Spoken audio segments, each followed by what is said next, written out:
എല്ലാവർക്കും നമസ്കാരം. സൗന്ദര്യലഹരി പഠനം 53-ാം ദിവസം. ഓം ശ്രീ മഹാദേവിയേ നമ. ശ്രീ മഹാത്രിപുരസുന്ദരിയേ നമ. ഓം ശ്രീ ആദിപരാശക്തിയേ നമ. സൗന്ദര്യലഹരി ശ്ലോകം 53.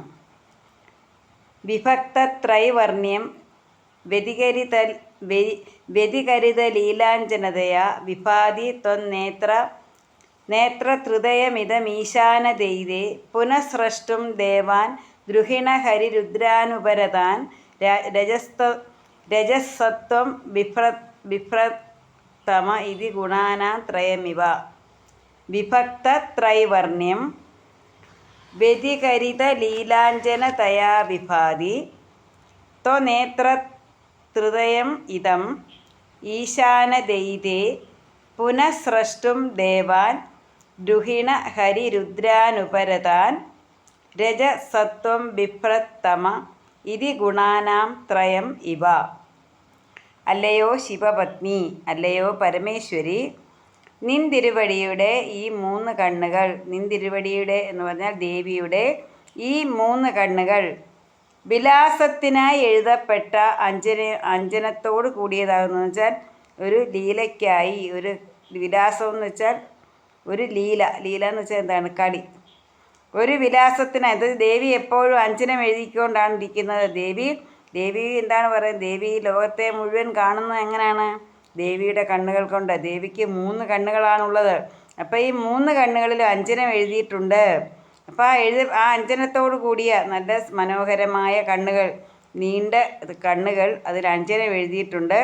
ആ അഞ്ജനത്തിൽ, ആ കണ്ണുകളിൽ ഈ അഞ്ജനം എഴുതിയിട്ടുണ്ടെങ്കിലും ആ കണ്ണുകളിൽ 3 നിറങ്ങൾ വെച്ചിട്ടുണ്ട്. 3 നിറങ്ങൾ സൂക്ഷിച്ചിട്ടുണ്ട്. ഏതൊക്കെ നിറമാണ്? വെളുപ്പ്, ചുവപ്പ്, കറുപ്പ്. ഈ 3 വർണ്ണങ്ങൾ ദേവി തൻ്റെ നേത്രങ്ങൾ, തൻ്റെ കണ്ണുകളിൽ സൂക്ഷിച്ചിരിക്കുകയാണ്. ആ നിറമെന്ന് പറയുന്നത് വെളുപ്പ്, ചുവപ്പ്, കറുപ്പ്. വെളുപ്പ് വിഷ്ണുവിൻ്റെ നിറമാണ്, ചുവപ്പ് ബ്രഹ്മാവിൻ്റെ, കറുപ്പ് രുദ്രൻ്റെ, പരമശിവൻ്റെ. ഈ 3 വർണ്ണങ്ങളും ദേവി തൻ്റെ കണ്ണുകളിൽ സൂക്ഷിച്ചിരിക്കുകയാണ്. എന്തിനാന്ന് വെച്ചാൽ ഇത് ദേവിയുടെ കണ്ണുകളിൽ ഒരു മഹാപ്രളയം വന്നപ്പം എന്താണ്? ദേവിയുടെ കണ്ണുകളിലാണ് ഇവർ ലയിച്ചിരിക്കുന്നത്. അപ്പം ദേവിയുടെ കണ്ണുകളിൽ ലയിച്ചിരിക്കുന്ന ബ്രഹ്മ വിഷ്ണു രുദ്രന്മാരായ ദേവന്മാരെ വീണ്ടും സൃഷ്ടിക്കുന്നതിനായി സത്വം, രജസ്, തമസ് എന്നീ 3 ഗുണങ്ങളെ ദേവി ധരിക്കുന്നതായി തോന്നും. അങ്ങനെ ദേവി ശോഭിക്കുന്നു. ഏതൊക്കെ? അപ്പോൾ ആരെയൊക്കെയാണ്? ബ്രഹ്മ വിഷ്ണു രുദ്രന്മാരായ ദേവന്മാരെ വീണ്ടും സൃഷ്ടിക്കണം. അതിനായിട്ട് അവരെ സൃഷ്ടിക്കുന്ന ആരാണ്? ദേവിയാണ്. അപ്പോൾ അവരെ സൃഷ്ടിക്കുന്നതിന് വേണ്ടി ദേവി വെളുപ്പ്, ചുവപ്പ്, കറുപ്പ് എന്നീ 3 വർണ്ണങ്ങൾ തൻ്റെ കണ്ണുകളിൽ വെച്ചിരിക്കുകയാണ്, തൻ്റെ കണ്ണുകളിൽ സൂക്ഷിച്ചിരിക്കുകയാണ്. അപ്പോൾ എപ്പോഴാണോ പുനഃസൃഷ്ടി നടക്കേണ്ടത്, വീണ്ടും സൃഷ്ടിക്കേണ്ടത്, അപ്പോൾ അവിടെ 3 ഗുണങ്ങളും ഉണ്ട്. സത്വം, രജസ്, തമസ് എന്നീ 3 ഗുണങ്ങളെ ധരിക്കുന്നു. അപ്പോൾ ദേവി 3 ഗുണങ്ങളെ ധരിച്ചുകൊണ്ടാണ് ഇവരെ, ഈ 3 ഗുണങ്ങളാണ് ഇവർക്കുള്ളത്. സത്വഗുണം വിഷ്ണുവിന്, രജോ ഗുണം ബ്രഹ്മാവിന്, തമസ് രുദ്രന്. അപ്പോൾ ഈ 3 ഗുണങ്ങളും, അപ്പോൾ ദേവിയുടെ കണ്ണുകളിലുള്ള എന്തൊക്കെയാണ്? ഈ കണ്ണുകളിൽ ഈ 3 ദേവന്മാരുണ്ട്. അതുപോലെ തന്നെ ഈ 3 കണ്ണുകളിൽ എന്തൊക്കെയാണ്? സൂര്യനും ചന്ദ്രനും അഗ്നിയുമുണ്ട്. അപ്പോൾ 3-ാമത്തെ കണ്ണിലാണ് അഗ്നി. അതാരെ പ്രതിനിധീകരിക്കുന്നു? അത് രുദ്രനെ പ്രതിനിധീകരിക്കുന്നു. അപ്പോൾ സൂര്യൻ വിഷ്ണുവാണ്, ചന്ദ്രൻ ബ്രഹ്മാവാണ്, രുദ്രൻ എന്ന് പറയുന്നത് അഗ്നിയാണ്. അപ്പോൾ ഇവരെയൊക്കെ, ഇതെല്ലാം ആരുടെ കണ്ണുകളിലുണ്ട്? ഇതെല്ലാം ദേവിയുടെ കണ്ണുകളിലുണ്ട്. അപ്പോൾ വീണ്ടും ഈ പ്രപഞ്ചത്തെ സൃഷ്ടിക്കുമ്പം ഇവയെല്ലാം ദേവിയാണ്. ബ്രഹ്മാവിനെ സൃഷ്ടിക്കുന്നതും വിഷ്ണുവിനെ സൃഷ്ടിക്കുന്നതും രുദ്രനെ സൃഷ്ടിക്കുന്നതും ഒക്കെ ദേവിയാണ്.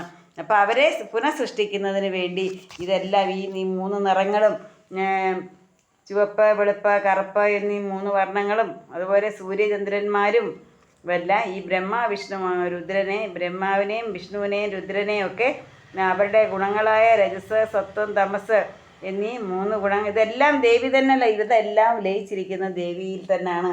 അപ്പം ഈ മഹാപ്രളയത്തിന് ശേഷം വീണ്ടും വീണ്ടും ഈ ലോകം, ഈ പ്രപഞ്ചം സൃഷ്ടിക്കുമ്പോൾ ദേവി ഇതെല്ലാം എന്ത് ചെയ്യുന്നു? ബ്രഹ്മാവിനെ സൃഷ്ടിക്കുന്നു, വിഷ്ണുവിനെ സൃഷ്ടിക്കുന്നു, അതുപോലെ രുദ്രനെ സൃഷ്ടിക്കുന്നു.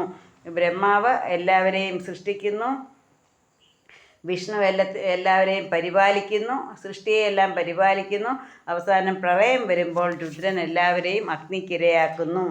അപ്പം അങ്ങനെ ഇതെല്ലാം ദേവി ഈ പറഞ്ഞ എല്ലാ ഗുണങ്ങളും ഈ വർണ്ണങ്ങളും ഒക്കെ ദേവിയുടെ കണ്ണുകളിൽ ഇങ്ങനെ സൂക്ഷിച്ചിരിക്കുകയാണെന്ന് വെച്ചാൽ ദേവിയുടെ കണ്ണുകളിൽ ലയിച്ചിരിക്കുകയാണ്. അപ്പോൾ ഇവിടെ പറയുന്നത് മഹാഭാഗ്യജനങ്ങളുടെ നേത്രങ്ങൾ ചുവപ്പ് രേഖകളോട് കൂടിയതാണെന്നാണ്. അപ്പോൾ അഞ്ജനം എന്ന് പറയുന്ന കൺമഷിയാണ്. കൺമഷി കറുത്ത വർണ്ണത്തെ കാണിക്കുന്നു. സത്വഗുണം വെളുപ്പിനെയും രജസ് ചുവപ്പ് നിറത്തെയും കാണിക്കുന്നു. തമസിനെയാണ് കറുപ്പെന്ന് പറയുന്നത്, ഇരുട്ട്. അപ്പം ഇതെല്ലാം എന്താണ്? അപ്പം സൃഷ്ടിസ്ഥിതി സംഹാരം, അതിൻ്റെ നിറങ്ങളും അതിൻ്റെ ഗുണങ്ങളും അതിനെ പ്രതിനിധീകരിക്കുന്ന ദേവതകളെയുമാണ് ഇവിടെ പറഞ്ഞത്. ഇതെല്ലാം തന്നെ ദേവിയുടെ കണ്ണുകളിലുണ്ട്. അപ്പം അങ്ങനെയുള്ള ദേവി ഞങ്ങളെയെല്ലാം കാത്തുകൊള്ളണമേ. വിഭക്തത്രൈവർണ്യം വ്യതികരിത ലീലാഞ്ജനതയാ വിഭാതി ത്വനേത്രഹൃദയം ഇതം ഈശാന ദൈരേ പുനഃസൃഷ്ടും ദേവാൻ ദ്രുഹിണ ഹരിരുദ്രാനുപരതാൻ രജസത്വം ബിഭ്രത്തമ ഇതി ഗുണാനാം ത്രയം ഇവ. എല്ലാവർക്കും മഹാദേവിയുടെ അനുഗ്രഹം ഉണ്ടാകട്ടെ എന്ന് പ്രാർത്ഥിച്ചുകൊണ്ട് നിർത്തുന്നു. നന്ദി, നമസ്കാരം.